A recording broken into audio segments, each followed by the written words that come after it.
अगर तुम्हें कहीं अखंड वृंदावन वास मिला है या वृंदावन आने को मिला है तो यहां ये गलती मत कर देना, क्योंकि यहां का पाप भी बहुत जोर का होता है। जैसे यहां 1 रुपया दान करे तो लाखों रुपया के दान के बराबर उसे फल मिलता है। 1 रोटी किसी को पवावे तो लाखों को पवाने का फल, ये धाम है। ऐसे ही यहां छोटा पाप भी पहाड़ जैसा दंड देता है। ये बहुत ध्यान से सुनना, ये बहुत उपजाऊ सिद्ध भूमि है। अगर यहां किसी दूसरे की माता बहन के साथ कोई पाप कर्म की बात सोचेंगे भी तो तुम्हारे सारे पुण्य नष्ट हो जाएंगे। बहुत होश में ये धाम है। इसीलिए बड़े बड़े महापुरुषों ने प्रायः अपने जनों को कहा है कि 1-2 दिन जाओ, चुपचाप दर्शन करो, आंख मूंद के वापस लौट आओ, कोई पाप न बनने पावे। अगर यहां वृंदावन में आप आए हैं 2-3 दिन के लिए तो थोड़ा संयम से रहिए। ये कोई आपके पिकनिक मनाने का स्थान नहीं। यहां सुकृत कमाने आया जाता है, पुण्य कमाने आया जाता है, धर्म कमाने आया जाता है, भगवान का त्रिगुणातीत नाम जप करके कृपा प्रसाद पाने आया जाता है। तो यहां बहुत दैन्य रहो, निष्पाप रहो, जितने दिन रहो बहुत सावधान रहो। श्रीपाद कह रहे परदार वित्त परिहरेशु, दूसरे की स्त्रियों की तरफ या माताओं बहनों की तरफ दृष्टि उठाकर मत देखो काम भाव से, पतित हो जाओगे। तुम्हें क्या पता कौन कहां किस धरा की है। तुम्हें स्त्री दिखाई दे रही है तुम्हें, लेकिन तुम्हें पता नहीं स्त्री जी की किस भाव दशा में वो है, और उसके प्रति तुमने काम भाव कर लिया तो तुम्हारी दुर्दशा हो जाएगी। खिलवाड़ मत समझना। यहां खिलवाड़ मत समझना कि वो खड़े हैं, हम उधर दृष्टि डाल रहे हैं, उनको देखकर मुस्कुरा रहे हैं, चेष्टाएं कर रहे हैं। वृंदा सखी का शासन है, न देखने लायक रह जाओगे न मुस्कुराने लायक रह जाओगे। बहुत होश में। ये सत्संग इसीलिए कड़वा थोड़ा लगेगा क्योंकि ये आपको बहुत अमृतमय परम पद में पहुंचाने के लिए ही हो रहा है। आप यहां खड़े हैं पंक्ति में, सामने माताएं बहनें खड़ी हैं, आप बार बार दृष्टि मिला रहे हैं, बार बार मुस्कुरा रहे हैं, बार बार, उनको कोई फर्क नहीं पड़ना। तुम जैसे मरण धर्मा की मुस्कुराहट का त्याग तो उन्होंने पहले ही कर दिया है। वो प्रिया प्रीतम की मुस्कुराहट में फंसे हुए चित्त वाले हैं, तुम्हारी मुस्कुराहट क्या वहां फर्क पड़ेगी, लेकिन तुम्हें फर्क पड़ जाएगा क्योंकि तुम धाम आए हो। धामवासी जो प्रिया प्रीतम के उपासी हैं, उनके प्रति तुम्हारी जो काम दृष्टि जा रही है तुम्हारा सर्वनाश करने के लिए पर्याप्त है। इसलिए वृंदावन अगर आए हो 1-2 दिन के लिए, 3 दिन के लिए, तो आंखें संभाल के, मन को संभाल के, वाणी को संभाल के, श्रवणेंद्री को संभाल के, तो यहां से माला माल होकर जाओगे। थोड़ा सा पुण्य, थोड़ा सा दान, थोड़ा सा सेवा, थोड़ी सी भगवत भजन की वृत्ति, ये आपके कल्याण के लिए पर्याप्त हो जाएगी। पर यहां होश में, ये कोई शहर नहीं है, ये वृंदावन धाम है, प्रिया प्रीतम का निज महल। जैसे किसी मंदिर में जाकर गलत काम करने की तुम्हारी हिम्मत नहीं होगी, तो मंदिर में तो भाव से भगवान की स्थापना होती, यहां तो भगवान अवतार लेकर सब लीलाएं की है, कर रहे हैं और लीलाएं होती रहेंगी। ये दिव्य धाम है चिदानंद। 84 कोस ब्रज भूमि, कोई कण ऐसा नहीं जहां हमारे प्रिया प्रीतम ने लीला ना की हो, जहां हमारे लालजू लाडली जो खेले ना हो। इसलिए यहां बहुत होश में।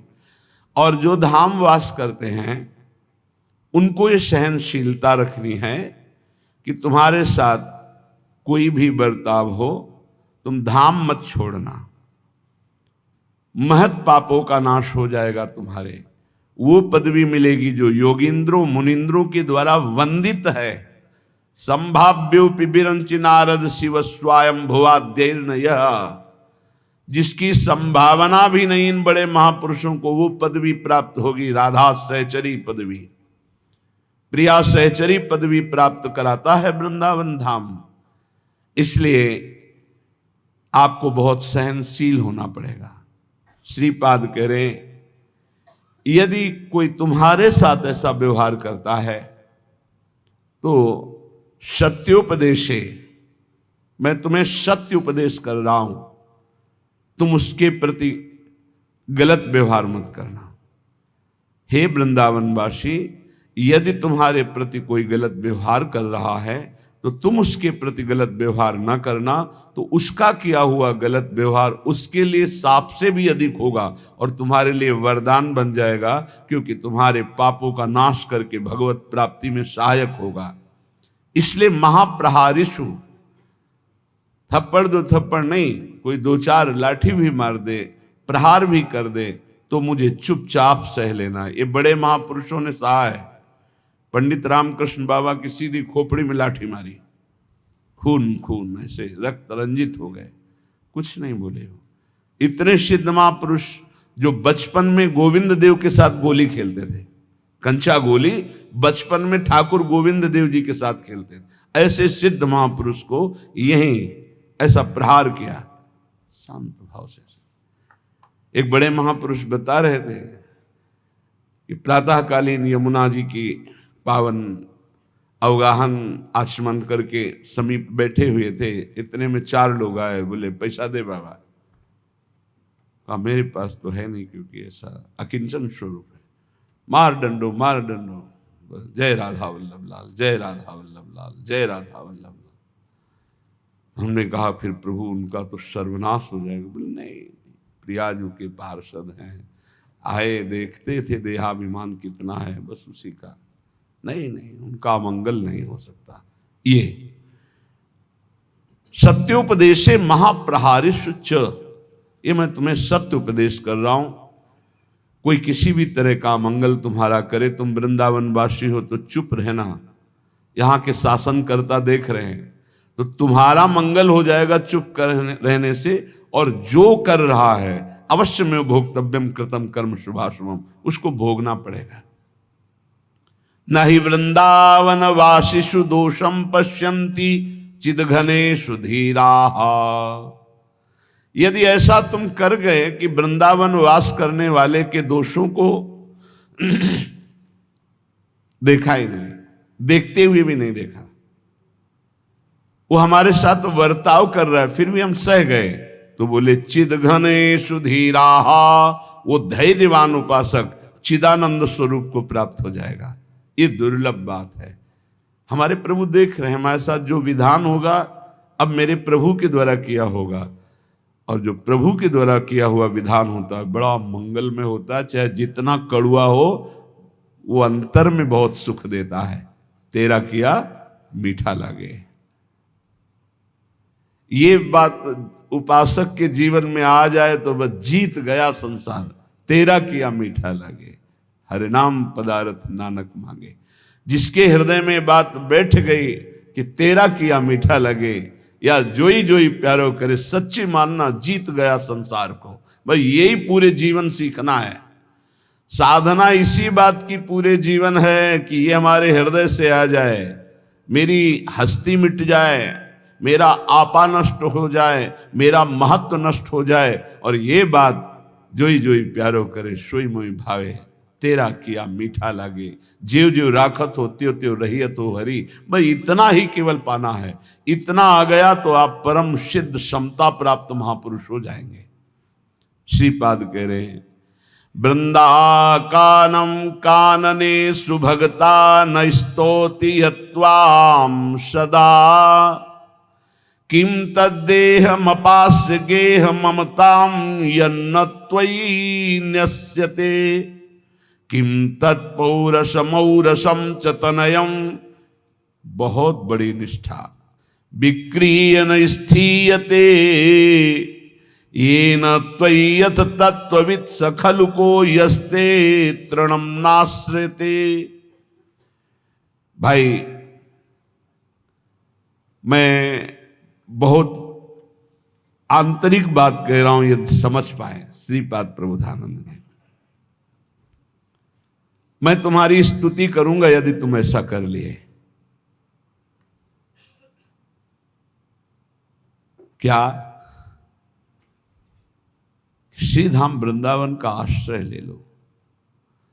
बोले मेरे पास व्यवस्था नहीं, तो बोले शरीर को बेच के कर लो, या शरीर संबंधी भोगों को बेच दो, या शरीर संबंधी रिश्तों को बेच दो।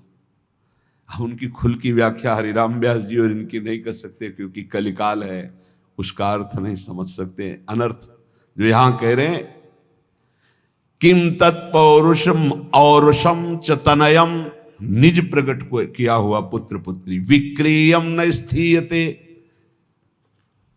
वो हरिराम व्यास जी का भी पद है, लेकिन उतनी निष्ठाएं नहीं, इसलिए उसको गुप्त रखा जाता है। लोग उपहास करेंगे ऐसी बातों का। निश्चित मानो मनुष्य जीवन का जो परम लाभ है, बिना भगवत प्रेमी महात्माओं के संग के प्राप्त नहीं होता। अब भगवत प्रेमी महात्माओं का संग बड़ा दुर्लभ है। जैसे हीरे की बोरियां नहीं होती,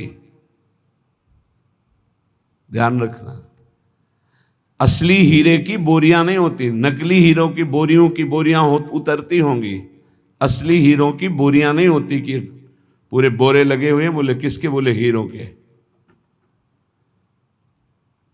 ऐसे ही असली भगवत प्रेमी महात्माओं की समुदाय नहीं होते।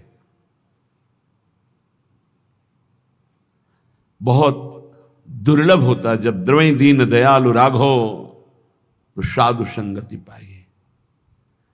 बिना भगवत प्रेमी महात्मा के श्री बिहारेंद्र जी महाराज बहुत ही उच्च कोटि के महापुरुष, नित्य विहार रस में डूबे हुए स्वामी हरिदास जी के परिकर, निज परिकर, वो कह रहे हैं जब ऐसे गुरु की प्राप्ति हो जाए तो भगवत प्राप्ति हो सकती है। निष्प्रेही, शिष्य से प्यार करने वाला ना हो, और शिष्य तन मन प्राण समर्पित करके आसक्त हो गुरु पे। गुरु कैसा हो? निष्प्रेही। भगवान ने कहा भक्त कैसा हो? निरपेक्षम मुनिम शांतम निर्वैरम समदर्शनम तो अनुब्रजाम्य हम नित्यम पुयेत्य गुरेणु भी। ऐसे भक्त के पीछे मैं घूमता हूं कि चरण रज पड़ जाए। पहला है निरपेक्ष, किसी की अपेक्षा न रखने वाला। गुरु कैसा होना चाहिए? निष्प्रेही, बिल्कुल किसी से कोई भी अपनापन नहीं। शिष्य से उदासीन, निरपेक्ष, और शिष्य उतने गुरु से आसक्त। गुरु निरपेक्ष और शिष्य आसक्त। और कलयुग का प्रभाव, गुरु आसक्त तो शिष्य निरपेक्ष। उल्टा दिखाई दे रहा है। ए भैया भजन कर ले, काहे को ऐसा करता है? वो समझते हैं कि इनकी गरज है, उनके दुलार को नहीं समझता। उपकारी गुरु वो निरपेक्ष इसीलिए है कि आरत और अधिकारी जब पावें गूढ़ो तत्व न साधु दुरावें। जब तुम गुरु आसक्त होगे तभी तुम वस्तु प्राप्त कर लेते। कल एक प्रश्न हुआ था कि जैसे मैं हृदय से आपको गुरु मानती, तो क्या हृदय से आप हमें शिष्य मानते हैं? कदापि नहीं, किसी को भी नहीं। क्या बात करते हो आप? किसी को मानते नहीं। हम साक्षात श्री जी का निज स्वरूप मानते हैं। आप हमारे प्रभु, हमारे प्रियालाल हैं, हमारे पास आए बस। तो शिष्य श्री जी के, तो आप नौकर। आपकी बात श्री जी तक, श्री जी की बात आप तक। गुरु श्री जी हैं, हम उनके दास हैं, उनके सेवक हैं। उनकी बात आपको बता दी, आपकी बात उनको बता दी। गुरु वही है। बोले हम तो आपको गुरु मानते हैं। ये आपका भाव है। आप हमें क्या मानते हैं? साक्षात प्रभु, इसके अलावा कुछ नहीं। आप हमें क्या मानते हैं, उसी से आपका कल्याण होगा। हम आपको क्या मानते हैं, ये हमारे जीवन की साधना का फल है कि हम आपको क्या मानते हैं। निष्प्रेही, बाहरी व्यवहार नहीं। कैसा गुरु होना चाहिए? ये पहचान है। शिष्य से उदासीन। शरीर सुख, हमारे को औषधि दे दी, भोजन दे दिया, वस्त्र दे दिया, वास दे दिया, हम तुम्हारा एहसान मानेंगे? जो अनंत ब्रह्मांडों का भरण पोषण करता, तेरे को केवल निमित्त बनाया, करता वही है, तो तेरे को अभिमान नहीं आएगा, तेरा कल्याण हो जाएगा। मेरी आसक्ति नहीं होगी तो मेरा कल्याण हो जाएगा। अध्यात्म को समझना है। उपासक जब आर्त भाव से दर्शन के लिए रोता हुआ राधा राधा पुकारता है हृदय से, फिर विलंब नहीं होता दर्शन में। जिस समय गोपी जनों ने लताओं से, भूमि से, सबसे पूछा, आपने मेरे श्री कृष्ण को देखा है क्या? फिर लीला में तन्मय होकर लीलानुकरण करने लगी। फिर भी श्री कृष्ण नहीं मिले तो सब एक स्वर में रोने लगी। रुदुषुस्वरम राजन, कृष्ण दर्शन लालसा। प्रभु के दर्शन की लालसा से व्याकुल होकर जे ही समस्त गोपी जनों ने रुदन प्रारंभ किया तो तासा महावीर भूत छोरी स्मय मान मुखाम्बुजहा। पीतांबर धरा सृग्वी साक्षात मनमथ मनमथा। साक्षात कामदेव के मन को भी मंथन करके अधीन करने वाले प्रभु श्री कृष्ण पीतांबर धारण किए हुए अनंत लावण्य शोभा से युक्त उन्हीं के बीच में प्रकाशित हो गए। रुदु सुस्वरम राजन, ये भगवत प्राप्ति का प्रबल साधन है। ये सब साधन करते हुए जब ये प्रकट होता है तो समझ ले अब दर्शन नजदीक है। बिन रोए किन पाइया प्रेम प्यारा मीत। तो भोरी सखी कह रहे हैं, जब आर्त भाव से रोते हुए राधा राधा ऐसा रटते हुए वृंदावन की कुंज वीथियों में अपनी स्वामिनी को ढूंढूंगा, चारों दिशाओं में देखूंगा तो अचानक घटना घटती है। नूपुरों की ध्वनि सुनाई देती है, उधर दृष्टि जाती है तो देखते हैं परम कृपालु स्वामिनी जू लालजू के गलबैयां दी हुए पधार रही है। बस देखते ही मैं उनके चरणों में लोटपोट हो जाऊंगा। आवत परम कृपालु स्वामिनी, लोट पंथ में जय हो। भोरी अधर अरुण रंग रंजित, मुशिकन दृगन बसे हो। कब हो कुंज गली चली जय हो।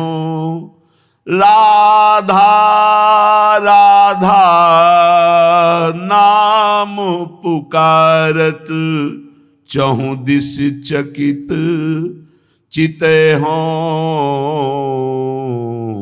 कब हो कुंज गली चली जय हो।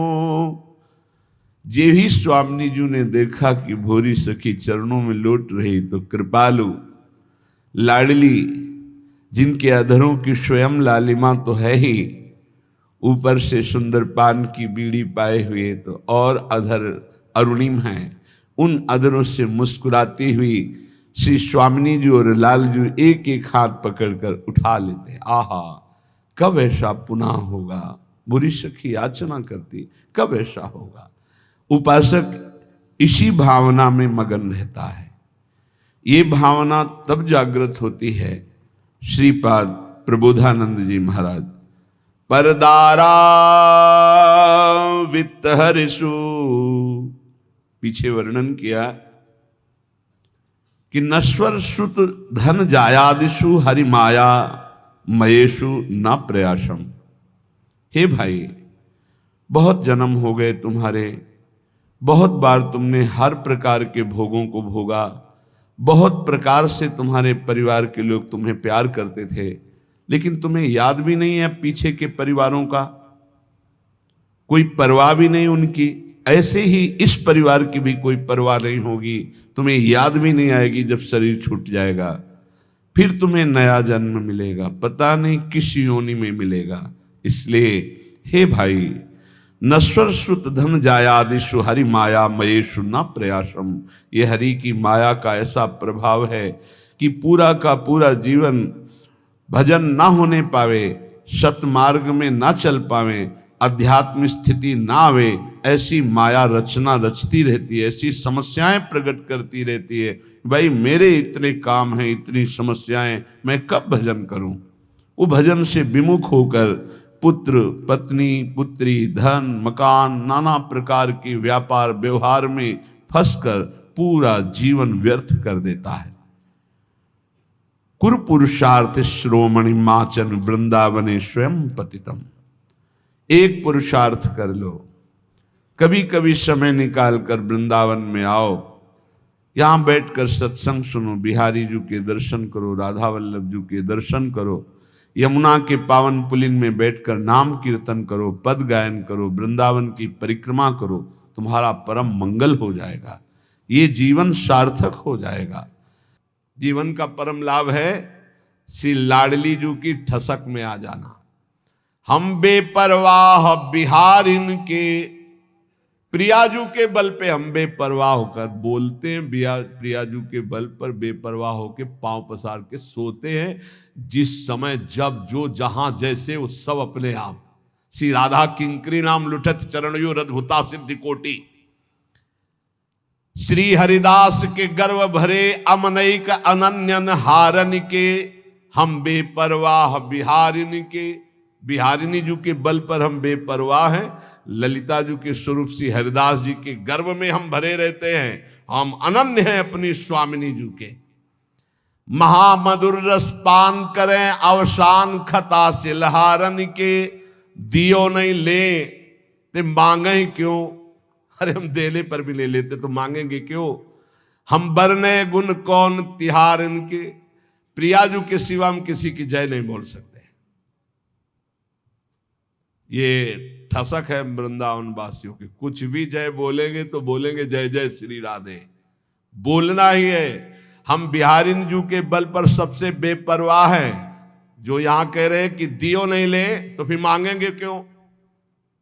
तो श्री सेवक जी महाराज कह रहे हैं भुगतें और देह और न जाचहें, पोषण भरन चिंत कराएं, श्री हरिवंश विभव विलसाएं श्री वृंदावन की। यदि आप अपने इष्ट के अनन्य धर्म में स्थित हो जाओ तो आपको खुद इतना मिलेगा कि दूसरों को दोगे, मांगने की जरूरत नहीं पड़ेगी और भुगते खूब आनंद पूर्वक जीवन कटेगा। अरे विश्वंभर प्रभु हैं, पापियों को तो देते हैं, शरणागतों को क्यों नहीं देंगे। और ना दें तो क्या लेने के लिए हम भगवत मार्ग में आए, हम उनको प्राप्त करने के लिए आए हैं।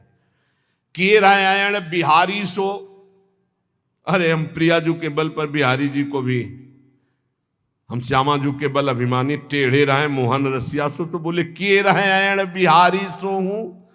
हम बेपरवाह बिहारिन के, हम बिहारिनी जू के बल पर बेपरवाह है। सब ठाकुर को ठाकुर हरिता, ठाकुर को ठाकुर ठकुराइन श्यामाजू। ये हमारा वृंदावन वासियों का बल। साब जितने ईश्वर कोटि के हैं, साब के मूल अंशी श्री प्रभु बिहारी जू। और बोले उन बिहारी जू के ठाकुर, ठाकुर कौन है। श्री लाडली जू सिंहासना आरूढ़ है और आप चरण कमल लिए महावर लगा रहे हैं। सब ठाकुर को ठाकुर हरिता, ठाकुर को ठाकुर ठकुराइन। मान दान दे प्राण प्रियापति रति जाचत परताप दुराइन। उपासक को चाहिए कि अपने आराध्य देव इष्ट देव में अनन्य होकर जैसे वो चलावे वैसे चलो। देखो इस जीवन में एक बात समझनी, हमें प्रभु प्रेम प्राप्त करना है, भगवत प्राप्ति करनी। जैसे जियावे वैसे हमें जीना है। पूरे जीवन ये नियम ले लो, जबान से आचार्यों की केवल आज्ञा के अनुसार मांगना है, रोटी बस, इसके सिवा कभी किसी से मांगना नहीं। अधिक अर्थ की आशा नहीं रखनी। जो चल रहा ना चले, आग लगे। हमारा अंदर नाम चलना चाहिए, हमारा प्रिया प्रीतम का चिंतन चलना चाहिए। ये व्यवहार समझ रहे हो, केवल भगवत प्राप्ति के लिए है। जो व्यवहार भगवत प्राप्ति से विमुख होकर प्रपंच की वृद्धि करने वाला बन जाए, आग लगे ऐसे व्यवहार में और आग लगे ऐसे संसार में। अगर भगवत प्राप्ति न हो तो जीवन किस काम का। बस इतनी बात समझ लो हमारी। ये जन्म केवल भगवत प्राप्ति के लिए। कोई भी साधक चाहे गृहस्थ हो या विरक्त, चूक मत कर देना। कुछ समय केवल जीवन रह गया है, बाजी मार जाओगे। चूक कर गए तो बस यही का केवल नाटक रह जाएगा। दंभ पाखंड बिन विवेक वैराग भक्ति बिन सत्य न एको मानो, भगवत विमुख कपट चतुराई सो पाखंडे जानो। बहुत जल्दी पाखंड घुसता है भक्ति में। यदि अन्य भरोसा, अन्य लाभ, अन्य चले थे, एक भी कोई आशा नहीं थी केवल भगवत प्राप्ति के लिए। अब आशा कैसे आ जाएगी। हम सब जब घर से निकलते हैं तो हमारे अंदर क्या भाव रहता है। चाहे जितना कष्ट मिले, भूखा रहूं, चाहे पिटाई हो, चाहे जैसी स्थिति हो, आज से मैं पूरा जीवन भगवत भजन करूंगा, भगवान की प्राप्ति करूंगा। कहां गया वो संकल्प जब घर से निकले थे? कहां गया जब गुरु की शरण में आए थे कि केवल भजन के लिए मैं आपसे जुड़ रहा हूं, अब मुझे कुछ नहीं चाहिए, जो है उसी से चलाऊंगा? कहां गया वो संकल्प? कहां गया वो चिंतन तुम्हारा? कहां गया वो आश्रय? खो गया। आ गया रुपया दिमाग में, मारा ना जूता रुपये ने, सब दिमाग के इसको ढीले हो गए, फिर उसी में फंस गए। रुपया रुपया रुपया, ये रुपया का जो जूता है ना सबके लग रहा है। सिर पद त्राण बजे, शास्त्र सम्मत सिर पद त्राण जूता को कहते हैं। सिर पद त्राण बजे। ए भगत, ए भगवान के निज जनों, ये जीवन केवल भगवत प्राप्ति के लिए, केवल भगवान के लिए है। और ये शरीर जब भगवान को समर्पित है तो विश्व का भरण पोषण करते, तो हमारा भरण पोषण क्यों नहीं करेंगे? दृढ़ विश्वास रखकर नाम कीर्तन, नाम जब कोई भी मिले हमसे, हमारा उद्देश्य उसका मंगल करना होना चाहिए, रुपया लेना नहीं होना चाहिए। उस जीव का मंगल कैसे हो, उस जीव का दुख कैसे नष्ट हो, वो विपत्तियों से कैसे निकले, इस बात के लिए कोई संत महात्मा के पास जाता है। हमारा उद्देश्य उसको सुख देना है, ना कि उससे सांसारिक लाभ लेना है। अगर सांसारिक लाभ लेना है तो हमें लगता है बंद कर देना चाहिए सब प्रवचन। एकांत बैठकर पहले भजन करो और समझो कि जीवन का लाभ किसे कहते हैं। भगवान शंकर बोल रहे हैं, हे उमा संत समागम समन लाभ कछुआन। तो संत समागम का फल क्या है? संस्कृति का रमता, संसार चक्र का नाश हो जाना। इसलिए हम आप सबसे प्रार्थना करते हैं, जो वैरागी जन है और जो गृहस्थ जन है, आप भी पैसे का व्यवहार बहुत सोच समझ कर कीजिए। जहां अत्यंत आवश्यक है, कोई बीमार है, कोई घटना में असमर्थ है, उसका सहयोग कीजिए। कोई भूखा है, भोजन दे दीजिए। रुपए के बल पर अध्यात्म सुनना ना चाहे, रुपए का बढ़ावा देकर अध्यात्म खरीद सके, ऐसा कोई है ही नहीं। अध्यात्म हमारे शास्त्रों में ऐसा नहीं कि आप पैसे से खरीद सके। किसी महात्मा की कृपा रुपयों से ले सके, असंभव। किसी सत्य को रुपए से तौल सके, घसीट सके, छीन सके या खरीद सके, असंभव। इसलिए रुपया का भाव अंदर से गौर करो, भजन का भाव मुख्य रखो, तभी मंगल होगा, हमारा भी और आपका भी। ये जीवन केवल भगवत प्राप्ति के लिए बार बार प्रार्थना है। ये पापी रुपया घुस गया दिमाग में, जिसको देखो वही अगर झुक के प्रणाम कर दो तो बस शर्त सामने रख दी गई, ये कर दो, ये कर दो। यही हमारा कभी कभी मन में आता है, बंद करो ये सब। केवल रुपया प्रधान रह गया संसार में, केवल रुपया।